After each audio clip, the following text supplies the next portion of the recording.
సమస్యలు తెలంగాణలో నిరుద్యోగుల సమస్యలు అనేది తాండవిస్తున్నాయి కాబట్టి కంపల్సరీగా తెలంగాణ రాష్ట్రంలో డిఎస్సి కూడా ఒక 30 రోజులు అనేది వాయిదా ఇస్తే కొత్తగా డిఎస్సికి చదివే వాళ్ళు మరియు 41,40,000 మంది హాస్టల్ వాటిని కూడా చదివారు కాబట్టి ఈ 2 లక్షలకి నిరుద్యోగులు కూడా న్యాయం చేయాలంటే కనీసం 30 రోజులు డిఎస్సికి వాయిదా ఇస్తే కంపల్సరీగా వాళ్ళకి కూడా మేలు ఉంటుంది కాబట్టి ఆగస్టు లాస్ట్ కి అయితే డిఎస్సి కండక్ట్ చేస్తే 2 లక్షల మన చదివే డిఎస్సి యొక్క నిరుద్యోగులు కూడా చదువుకోవడానికి అవకాశం ఇచ్చినట్టుంటది.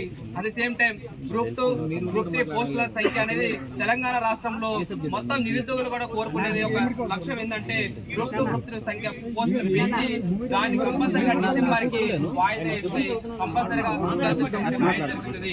ఎందుకంటే గ్రూప్ 3 ఎందుకు డిసెంబర్ లో పెట్టాలంటే సిలబస్ అనేది గ్రూప్ 2 సిలబస్ గ్రూప్ 3 సిలబస్ అనేది సేమ్ ఒకేలాగా ఉంటది కాబట్టి దానికి 20 days గ్యాప్ ఇచ్చేసి కంపల్సరీగా ఎగ్జామ్ పెడితే నిరుద్యోగులు కంపల్సరీగా ఇదే కోరుకుంటున్నారు. అందుకే కంపల్సరీగా తెలంగాణ రాష్ట్రంలో ఈ నిరుద్యోగుల అంశాలకి కంపల్సరీగా సీఎం అనేది కంపల్సరీగా నిరుద్యోగులతో చర్చించి మాత్రమే డేట్లు అనేది ఫిక్స్ చేస్తే సమస్యలు అనేది తీరుతాయి. కాబట్టి తెలంగాణ రాష్ట్ర నిరుద్యోగులు కూడా ఈ డిమాండ్స్ తక్షణమే నెరవేర్చాలి. ఎందుకంటే ప్రతి ఒక్క విద్యార్థి కూడా ఆందోళనలో ఉన్నారు.